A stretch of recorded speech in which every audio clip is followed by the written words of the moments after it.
buktinya ya ketika mengarang sebuah buku. Naam. Mustamiddan fi dzalika min al-Qur'anil Karim wa tafasirihi al-mu'tamidah, dan beliau bersandar dalam menukil perkataan tersebut dari Al-Qur'an dan juga tafsir-tafsir induk.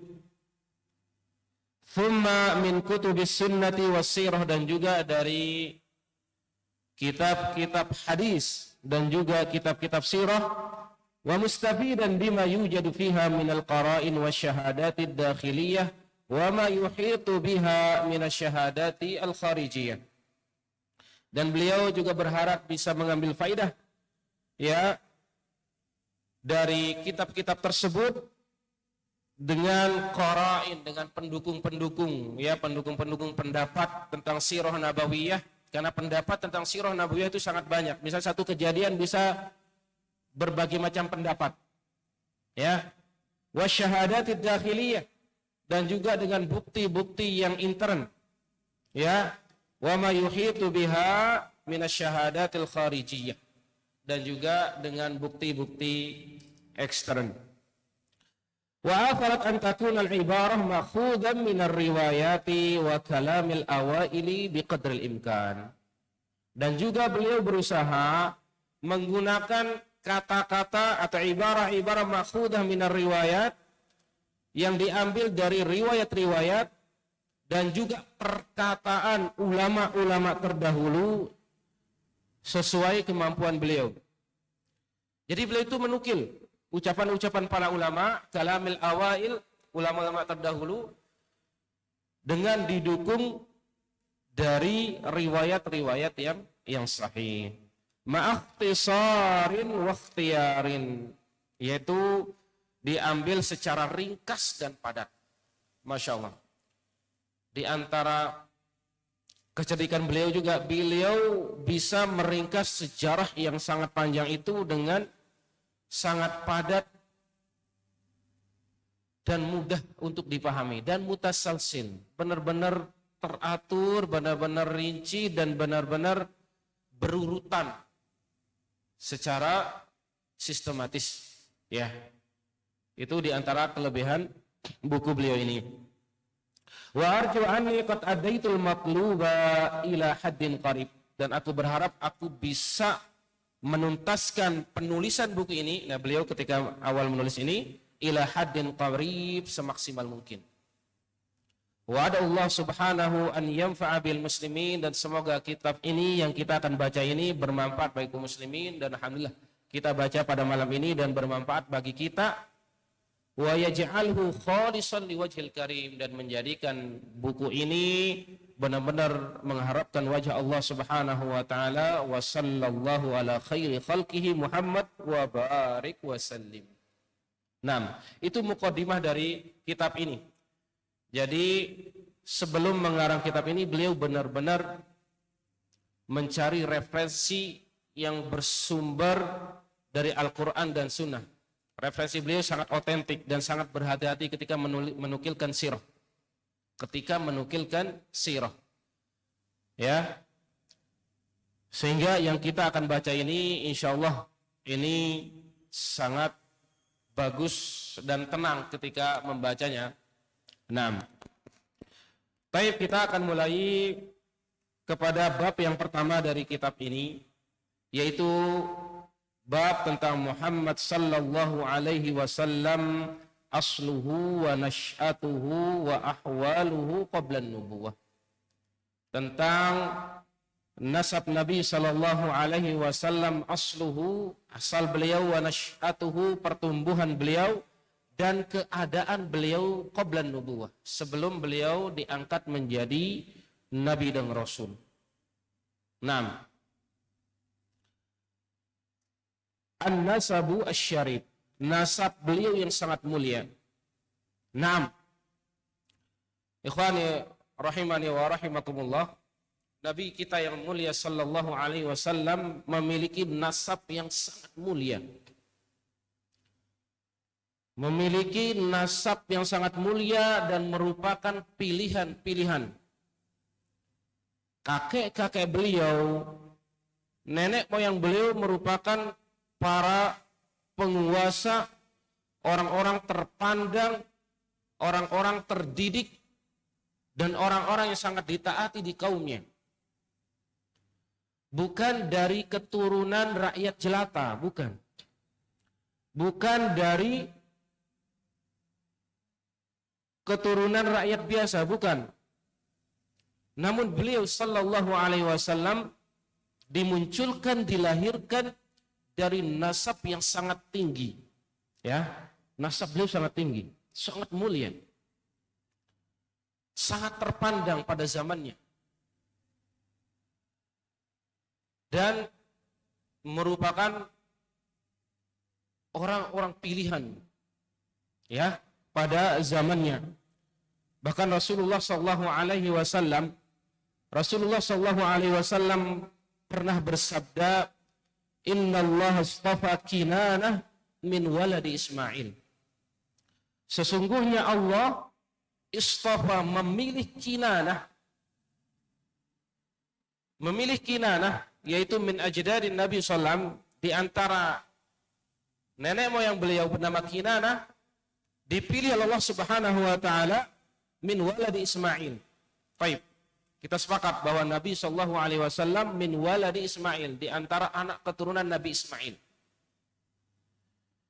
Keturunan Nabi Ismail sangat banyak.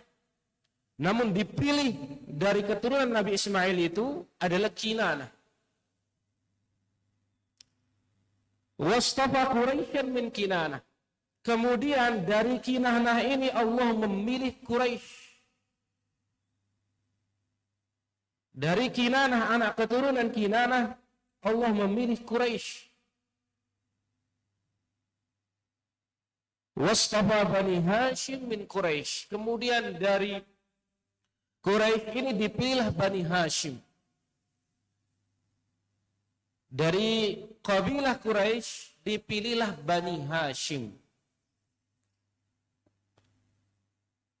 Wastafani min Quraisy.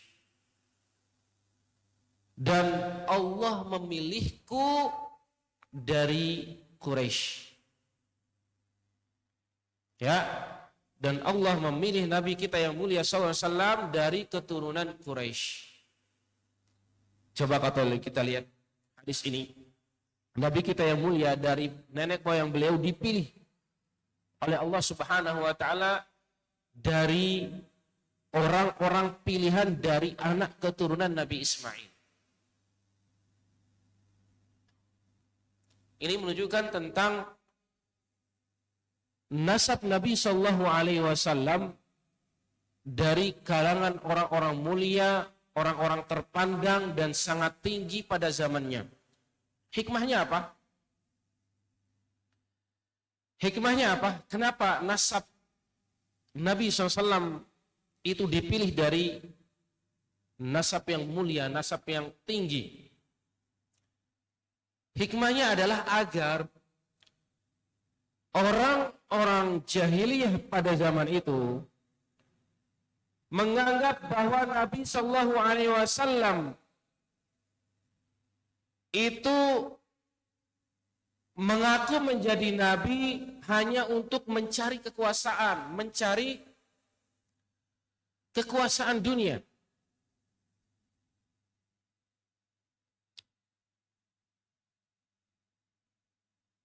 Jadi orang-orang akan menganggap, wah ini Nabi Muhammad itu mengaku dirinya sebagai nabi agar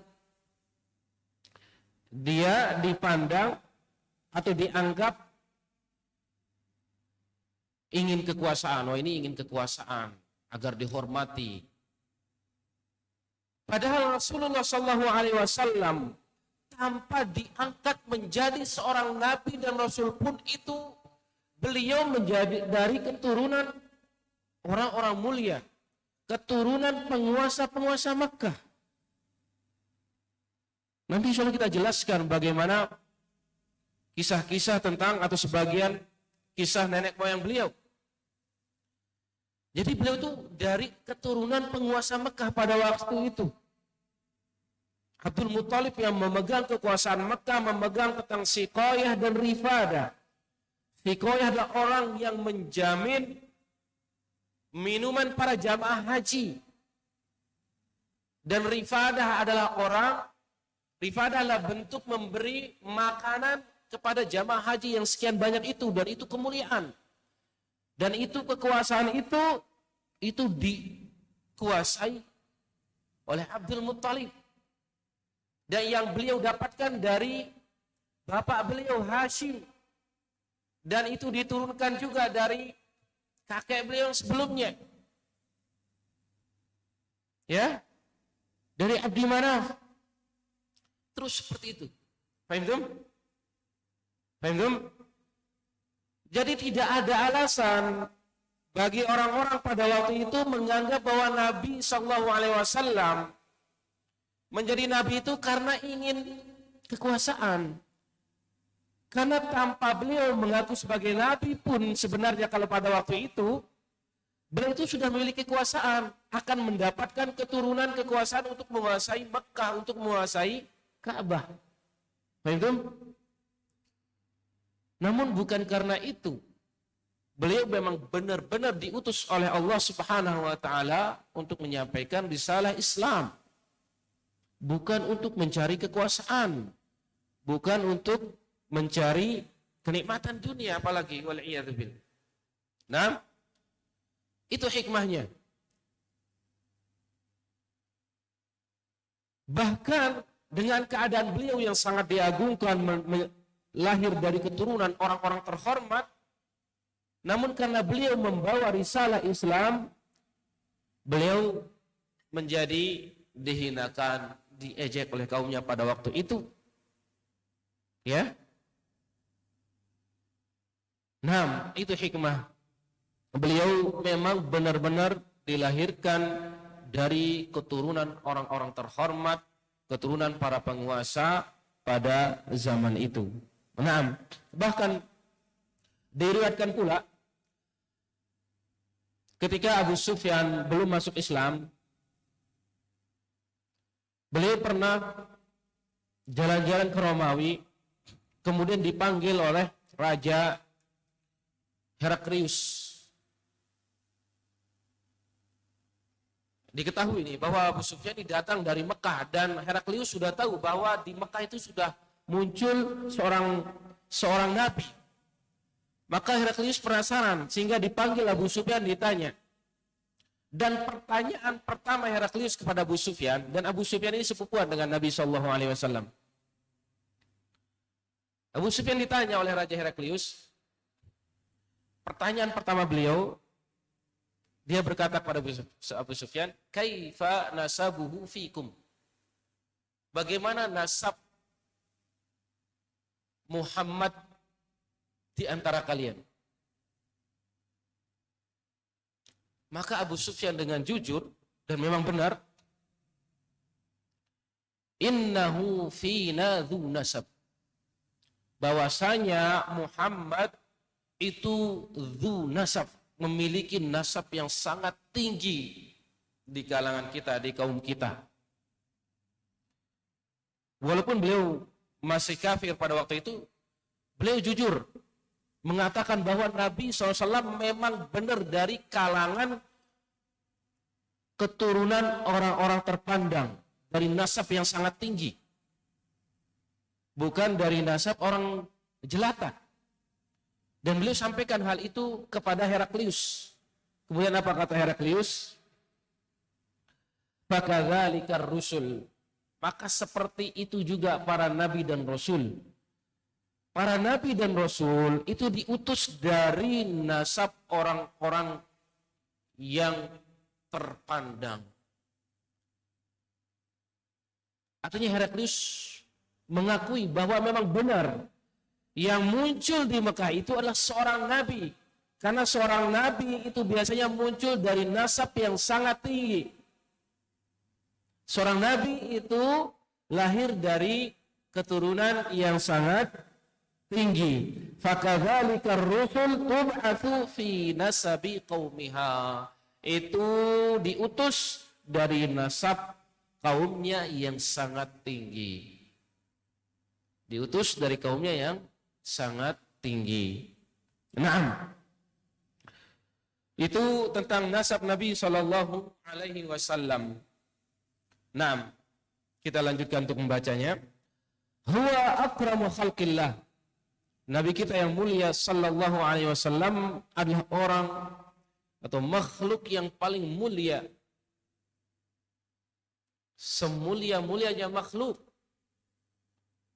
Wa afdalu rusulih, dan rasul yang paling afdal. Rasul yang paling afdal. Bahkan semua nanti para nabi dan rasul pada hari kiamat tidak bisa memberi syafaat, dan mereka semua mengarahkannya untuk meminta syafaat kepada Nabi kita Sallallahu Alaihi Wasallam. Afdalur Rasul, Rasul yang paling afdal, wa khatamu anbiya'i, dan juga penutup para nabi. Dan ini adalah akidah seorang muslim bahwa tidak ada nabi setelah Nabi kita Sallallahu Alaihi Wasallam, karena beliau adalah khatamun nabiyyin, penutup para nabi. Maka kalau ada di zaman sekarang yang mengaku-ngaku sebagai nabi, maka tentu keluar dari akidah Islam. Akidah kita, nabi kita yang mulia adalah khatamun nabiyyin, penutup para nabi, dan tidak ada nabi setelah beliau. Allah Subhanahu wa taala berfirman, "Maka Muhammadun aba ahadin min rijalikum walakin Rasulullah wa khataman nabiyyin." Dan sungguh Muhammad sallallahu alaihi wasallam bukan ayah dari di antara kalian, walakin namun beliau adalah Rasulullah wa khataman nabiyyin, dan juga penutup para nabi. 6. Ini harus disampaikan kepada keluarga, kepada semua kaum muslimin, bahwa tidak ada nabi setelah Rasul. Karena heran juga ya, ketika ada orang yang mengaku nabi zaman ini, masih ada saja yang percaya. Kok masih ada saja yang percaya? Ada saja pengikutnya. Ya.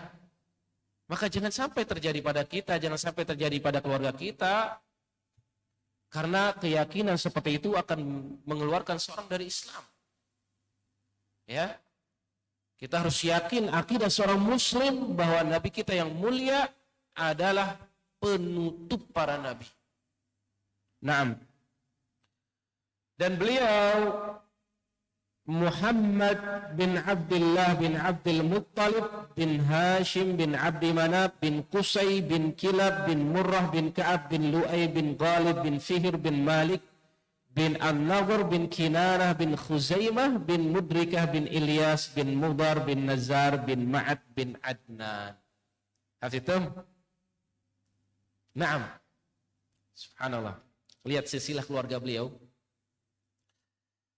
Silsilah keluarga beliau sangat tersusun rapi dan dicatat dalam sejarah, dan riwayatnya adalah riwayat yang sahih.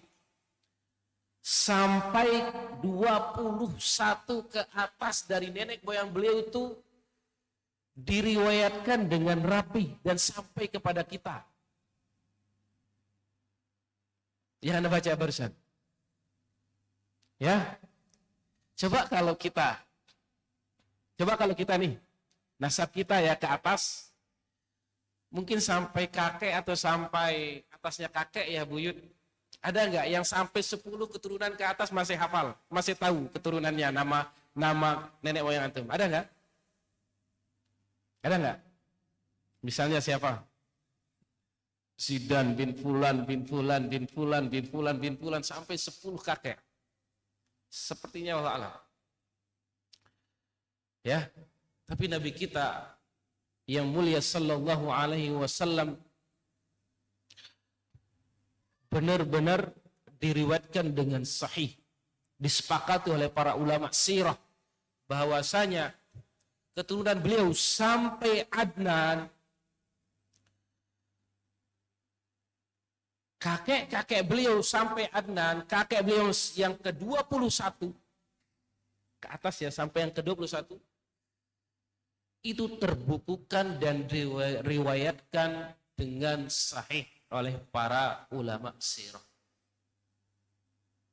Nah, jadi nasab Nabi Shallallahu Alaihi Wasallam itu kalau kita terbagi menjadi 3, ya. Nasab beliau itu kalau kita terbagi menjadi 3. Pertama adalah nasab beliau dari bapak beliau Abdullah sampai Adnan, maka ini disepakati oleh para ulama sirah. Yang saya bacakan barusan dari Muhammad bin Abdullah sampai Ma'ad bin Adnan itu disepakati oleh ulama sirah. Ya, disepakati oleh ulama sirah. Kemudian yang kedua adalah nasab dari Adnan sampai Ismail. Kita tadi sebutkan dan kita sepakati bahwa Adnan min dzurriyyati Ismail, min waladi Ismail. Adnan dari keturunan Nabi Ismail, dan kita sepakat bahwa Nabi kita yang mulia dari keturunan Nabi Ismail. Namun namanya siapa aja dari Adnan bin Fulan bin Fulan bin Fulan itu tidak diriwayatkan dengan sahih. Ya, bahkan para ulama mengatakan bahwa kakek beliau dari Adnan sampai Nabi Ismail ada yang mengatakan 8 kakek, ada yang mengatakan 9 kakek, ada yang mengatakan 10 kakek, ada yang mengatakan 40 kakek. Dari Adnan ya, dari Adnan bin Fulan bin Fulan bin Fulan sampai ke Nabi kita Nabi Ismail. Diperselisihkan oleh para ulama. Ya. Kemudian nasab Nabi yang seterusnya dari Nabi Ismail sampai Nabi Adam. Dari Nabi Ismail sampai Nabi Adam, maka ini lebih diperselisihkan lagi. Ya, siapa yang bisa menyusun, yang bisa menyebutkan gitu ya nasab beliau dari Nabi Ismail sampai Nabi Adam. Maka tidak ada riwayat yang sahih tentang hal itu, ya. Tapi kalau diklasifikasikan seperti itu ya, dari nasab Nabi kita yang mulia, ya, dari ayahanda beliau sampai Adnan, maka ini disepakati oleh para ulama. Ya, disepakati oleh para ulama. Kemudian dari Adnan sampai Ismail, maka diperselisihkan oleh para ulama. Ya, diperselisihkan oleh para ulama. Dan apalagi dari Nabi Ismail sampai Nabi Adam, maka sangat diperselisihkan. Atau bahkan tidak ada, atau mungkin ada yang menyebutkan gitu ya, siapa saja nama-nama kakek beliau dari Nabi Ismail sampai Nabi Adam. 6. Baik. Namun yang harus kita sepakati, yang harus kita ketahui bahwa Nabi kita yang mulia dari keturunan Nabi Ismail dan juga keturunan beliau Adnan itu disepakati. Ya, dan Adnan ini adalah dari keturunan Nabi Ismail. Baik. Wa Adnan min dzurriyyati Ismail bin Ibrahim alaihi wassalam, dan Adnan adalah dari keturunan Nabi Ibrahim alaihi wassalam. Bil ittifaq, sepakat. Ya, sepakat bahwa Adnan ini min waladi min dzurriyyati Ismail bin Ibrahim alaihi wassalam bil ittifaq. Walakin lam yu'rab bid-dhabti adadun wala asma min man bainahu wa baina Ismail alaihi salam. Yang kita sebutkan tadi. Namun lam yu'rab tidak diketahui bid-dhabt secara pasti. Jumlah tadi yang saya sebutkan. Berapa jumlah kakek Nabi antara Adnan sampai Ismail? Lam yu'rab bid-dhabt, tidak diketahui secara pasti. Ada jumlahnya. Tadi ada yang mengatakan 9, ada yang mengatakan 10 jumlah kakek Nabi ya di atas Adnan. Dan juga bahkan ada yang mengatakan 40. Nah, seperti itu. Wal asma, dan juga namanya. Nama-nama kakek beliau tidak ada yang bisa memastikan namanya gitu ya, jumlah dan juga nama kakek-kakek beliau di atas Adnan. Man bainahu antara Adnan wa baina Ismail alaihissalam, dan antara Adnan dengan Nabi Ismail alaihi assalam. Baik. Nah, kita lanjutkan. Amma ummuhu sallallahu alaihi wasallam, adapun ibunda beliau Nabi kita yang mulia sallallahu alaihi wasallam, fahiya Aminah bintu Wahab bin Abdi Manaf bin Zuhra bin Kilab. Nama beliau adalah Aminah binti Wahab bin Abdi Manaf bin Zuhra bin Kilab. Ketemu dengan kakek Nabi Shallallahu Alaihi Wasallam pada kakek yang kelima yang bernama Kilab. Artinya bapak dan ibunda Nabi Shallallahu Alaihi Wasallam dari keturunan yang sama dan bertemu pada kakek beliau yang kelima, yaitu Kilab. Betul? Wa Kilab huwa al-jaddul khamis lin Nabi sallallahu alaihi wasallam, dan Kilab ini adalah kakek Nabi yang kelima.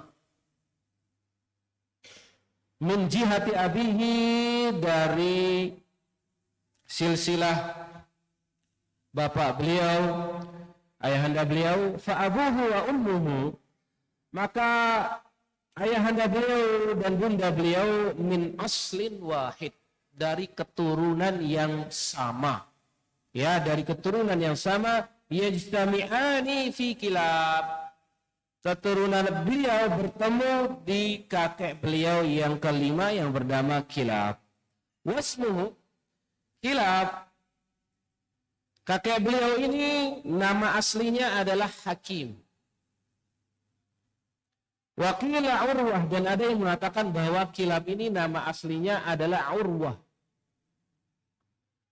Lakinnahu kana katsirus saydi bil kilabi fa'urifa biha. Namun ceritanya beliau dahulu sangat sering berburu dengan anjing, maka beliau dikenal dengan nama Kilab. Itu kebiasaan orang Arab ya. Bahkan para ulama, ada yang bernama A'sam, ada yang bernama Asam dan lain sebagainya, itu dikenal dengan yang mudah diingat dari beliau.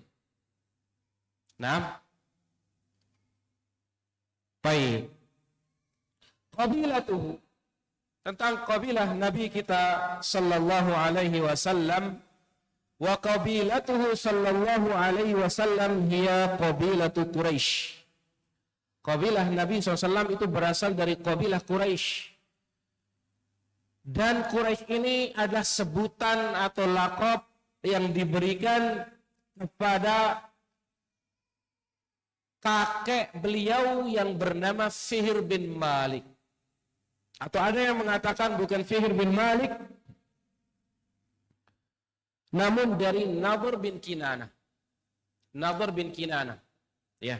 Tadi yang disebutkan bahwa dipilihlah dari Kinanah itu adalah Quraisy. Quraisy ini nama orang. Ya. Quraisy ini nama kakek Nabi sallallahu alaihi wasallam. Dan nama aslinya adalah Fihr bin Malik. Dan ini yang masyhur. Jadi yang disebut Quraisy itu adalah kakek Nabi SAW yang bernama Fihr bin Malik. Dan ada juga yang mengatakan bukan Fihr bin Malik, namun Nadhr bin Kinanah. Naam.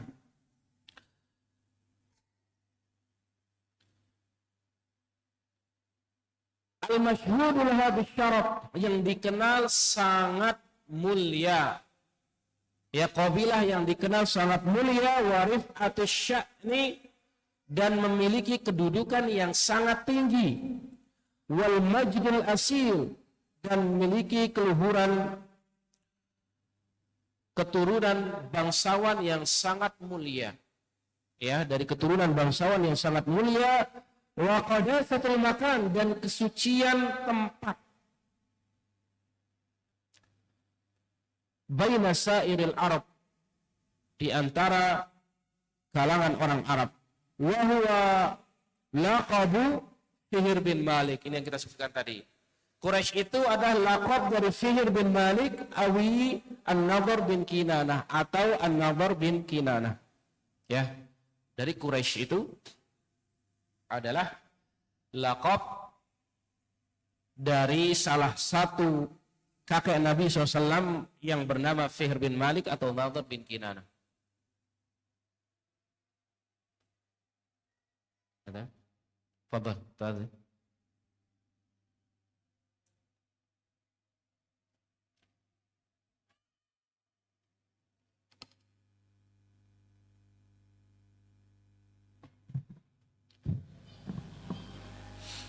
Allahu Akbar. Allahu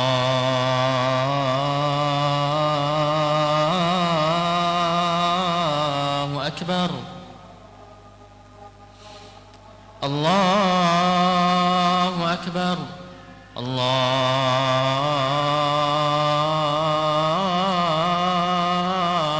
Akbar. Asyhadu an la ilaha illallah.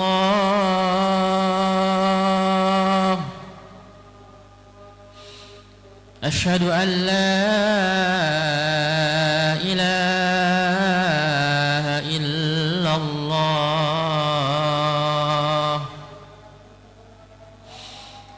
Asyhadu anna Muhammadar Rasulullah.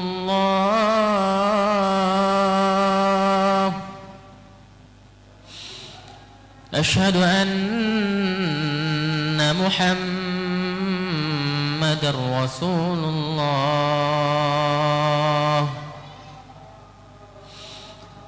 حي على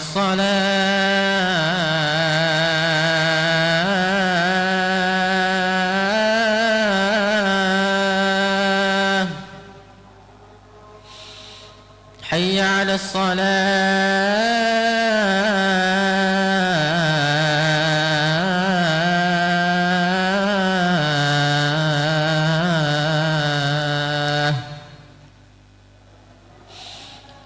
حي على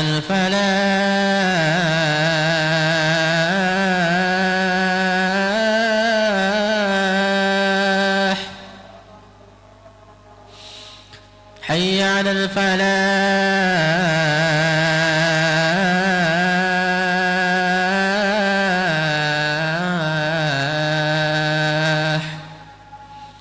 الله أكبر.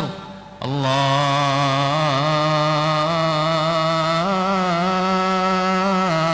أكبر. لا إله إلا الله.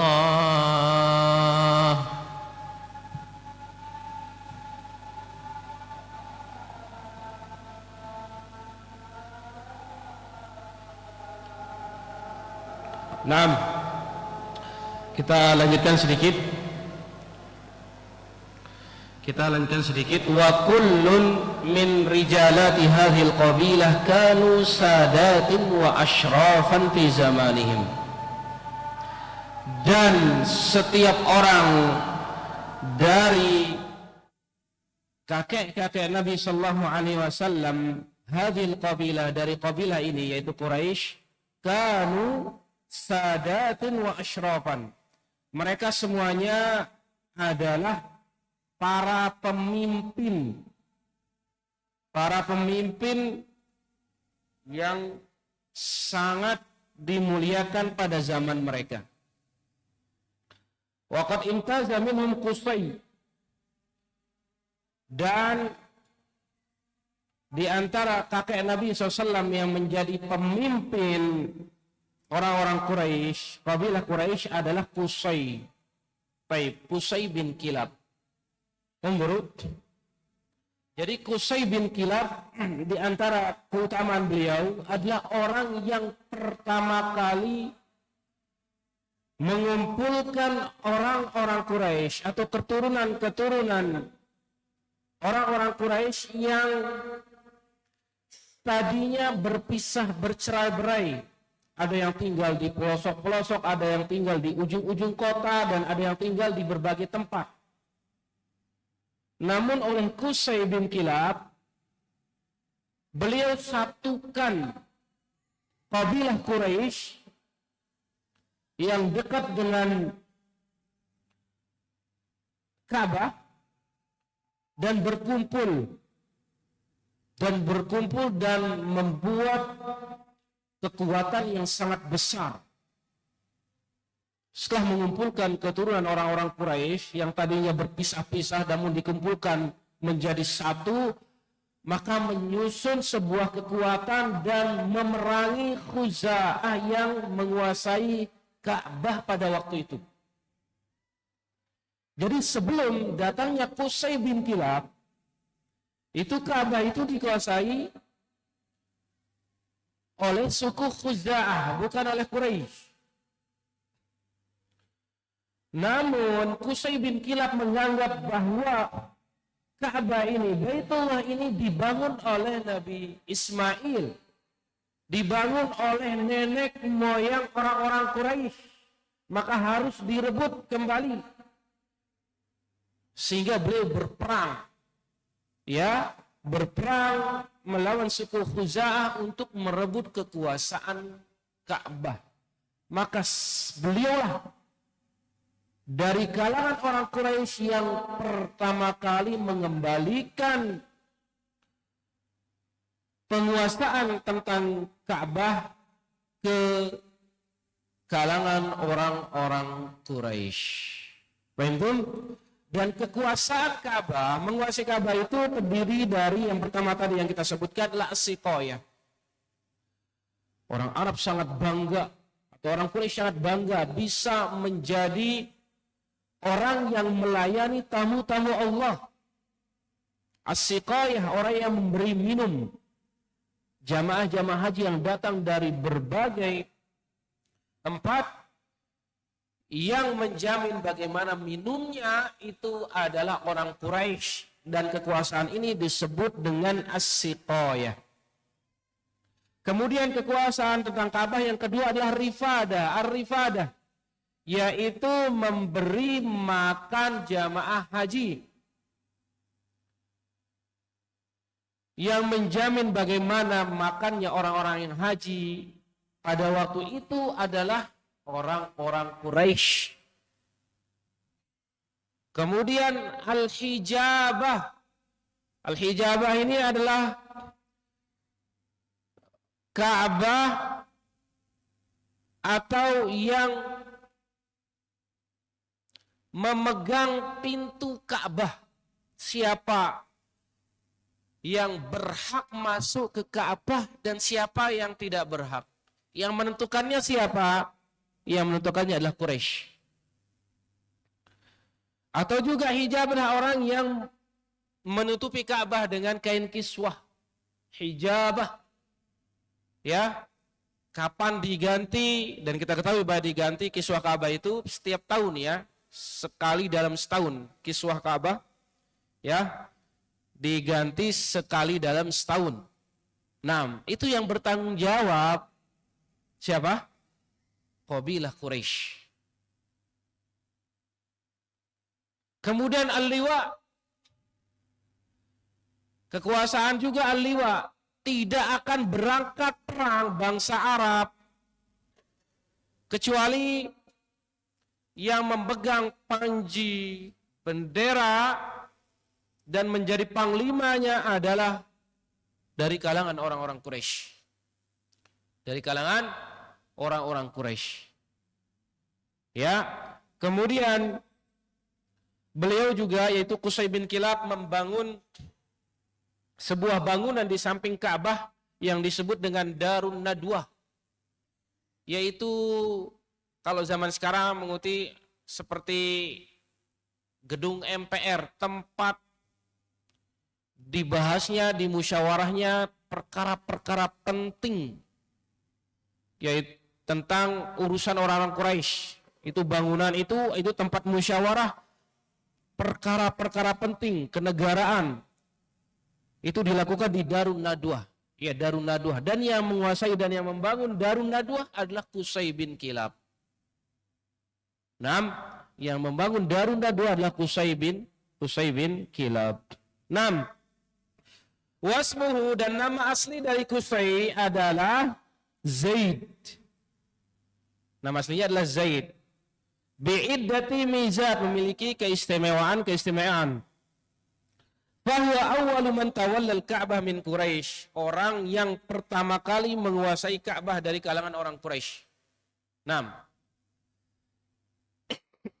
Dari Qusay bin Kilab ini memiliki 4 orang anak. Yang pertama namanya Abduddar, yang kedua Abdul Manaf, yang ketiga Abdul Syam, dan keempatlah Abdul Uzza. Dan yang paling menonjol dari anak Qusay bin Kilab adalah Abdul Manaf. Ya, Abdul Manaf. Bahkan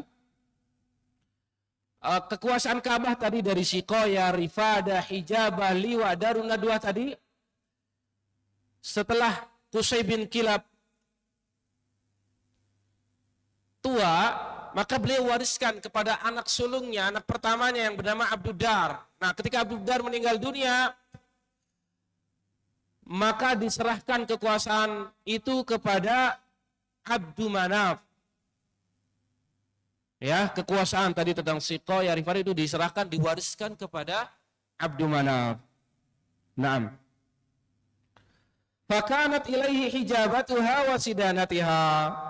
Dan beliaulah orang yang menjaga Ka'bah dan yang memelihara Ka'bah. Kana biyadihi miftahul Ka'bah. Biyadihi, di tangan beliau itu Qusay bin Kilab, miftahul Ka'bah, yang memegang kunci Ka'bah. Yaftahuha liman yasha wa matasya. Dialah yang memutuskan siapa yang bisa membuka Ka'bah dan masuk ke dalam Ka'bah, dan wa matasya, dan kapan waktu dibukanya pintu Ka'bah. Yang menentukannya siapa? Qusay bin Kilab. Wa huwa alladhi anzala Quraisyan bi batni Makkah. Dan dialah orang yang tadi mengumpulkan orang-orang Quraisy bi batni Makkah, di pusat kotanya Mekah. Waskanahum fi dakhiliha, dan membuat mereka tinggal di dalam Makkah.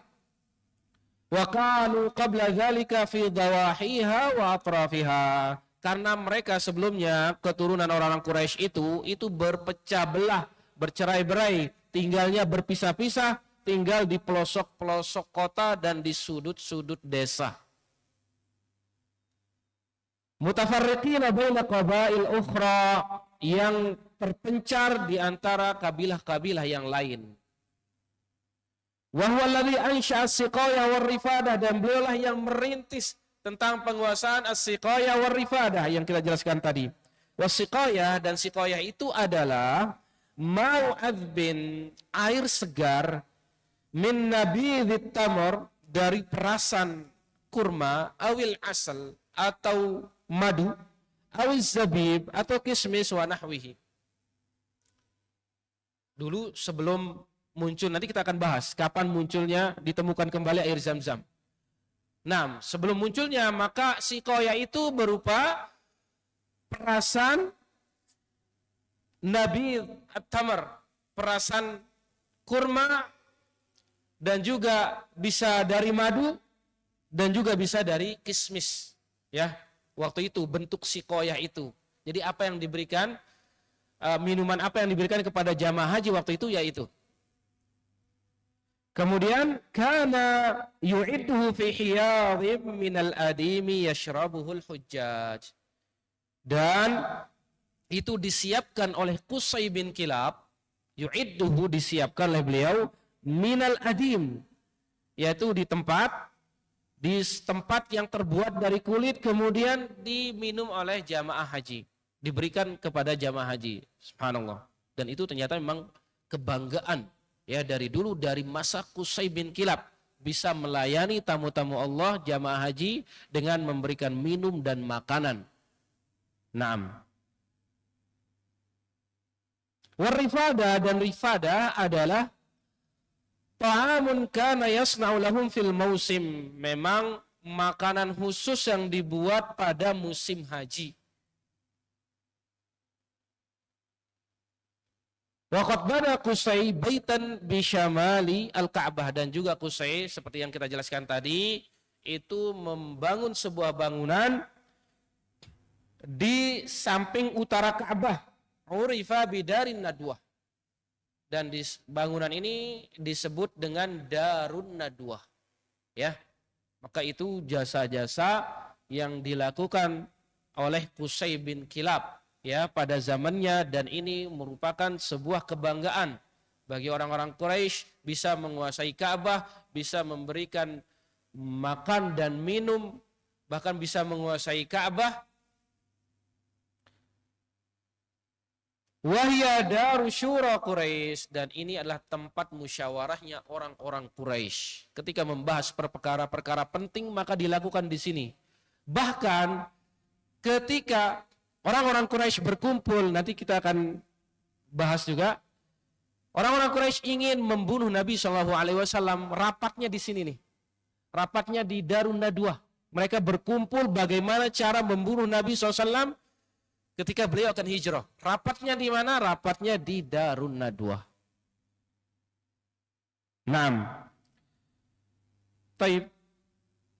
Kita cukupkan sampai di sini ya pembahasan kita pada kali ini. Semoga nanti kita bisa lanjutkan pada kesempatan selanjutnya. Naktafi bihadzal qadar, subhanakallahumma wa bihamdika asyhadu an la ilaha illa anta astaghfiruka wa atubu ilaik. Assalamualaikum warahmatullahi wabarakatuh.